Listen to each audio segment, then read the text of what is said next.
दोस्तों, इस अर्धखंडित सुअर की बात सुनिए। और तुम्हारे अंदर थोड़ी भी गरिमा जिंदा है, तुमने ईरान को लेकर जितनी बातें कही हैं और ईरान को लेकर जितनी बुराइयां फैलाई हैं, ईरान से आने वाले सभी संसाधनों का बाइकआउट कर दो। तुम लेना छोड़ दो, अपनी गाड़ियां चलाना छोड़ दो, घर के सिलेंडर जलाना छोड़ दो, खाना पकाना छोड़ दो, कंफर्ट ऑफ लाइफ छोड़ दो। और जो लोग ईरान की बुराई कर रहे थे, उनसे खासतौर पर गुजारिश है अंधभक्तों से कि वो गैस जो ईरान से आ रही है वो लेना छोड़ दो, लकड़ियों पर खाना बनाना चालू करो। सुंदर ले, तुम्हारी औकात उस गवार औरत से ज़्यादा नहीं है जो अपने पड़ोसन को लड़ाई होने पर गाली देती है कि उस दिन जो तुम्हें चाय पिलाया था तो तुम्हें शर्म नहीं आई, और न तुम्हें आयात निर्यात इंटरनेशनल बिजनेस का कौड़ी भर का ज्ञान है। अगर तुम्हें ज्ञान होता तो तुम्हें पता होता है कि 5% से भी कम एलपीजी और पेट्रोलियम प्रोडक्ट हम ईरान से लेते हैं, और वो अगर नहीं लेंगे ना तो हमारे कंफर्ट लाइफ पे कोई फर्क नहीं पड़ेगा। तुम्हारे ईरानी बाप जो है ना उसके कंफर्ट लाइफ पे फर्क पड़ेगा। जैसे आज तुम्हारा पाकिस्तानी बाप भिखारी बन चुका है, उसी तरह ईरान का हालत हो जाएगा। अरे शुगर, तुम्हें इतना नहीं पता कि 35 से 40% जो एलपीजी प्रोडक्ट है ना वो हमारे देश का खुद का प्रोडक्ट है, और बाकी का एलपीजी और पेट्रोलियम हम दूसरे देश से लेते हैं, और वो भी एक इंटरनेशनल बिजनेस का पार्ट है। अगर तुम्हें इंटरनेशनल बिजनेस आयात निर्यात का इतना सा ज्ञान होता ना तो शुगर तू इस तरह से भौंकता नहीं।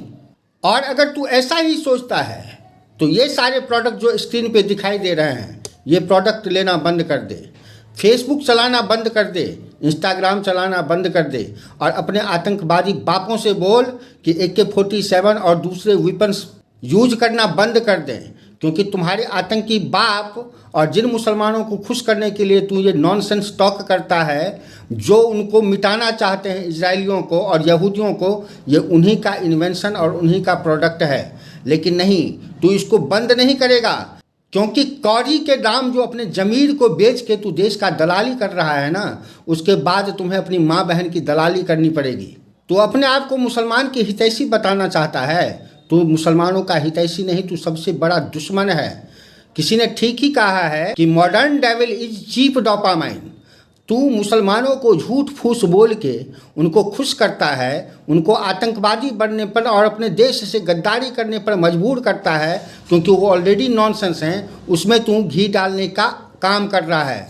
अगर तू मुसलमान का हितैषी होता ना तो तू सच बोलता, तो इंडियन मुसलमानों को बताता कि खामनेई तुम्हारा बाप नहीं है, खामनेई तुम्हारा कोई नहीं लगता, खामनेई के लिए अपने देश से गद्दारी मत करो। एक बाप और एक दोस्त हमेशा अपने बेटे और अपने दोस्त का अच्छाई चाहता है। अपने बाप का और अपने दोस्त का, एक सच्चे दोस्त की बातें हर इंसान को बुरा लगता है, लेकिन बाप और अच्छा दोस्त हमेशा उसको सच बताता है, क्यों उसकी भलाई छुपी हुई होती है उसमें। अगर तू मुसलमानों को भड़का के, जो कि ऑलरेडी अनपढ़ गवार हैं, उनको भड़का के और उनको झूठी शान दिखा के तू उनको बदनाम कर रहा है। तू आतंकवादी है साले। और जो समझदार मुसलमान है ना, जो पढ़े लिखे मुसलमान हैं, तुम्हें कुत्ता नहीं, तुम्हें सूअर से भी ज़्यादा घटिया समझते होंगे साले।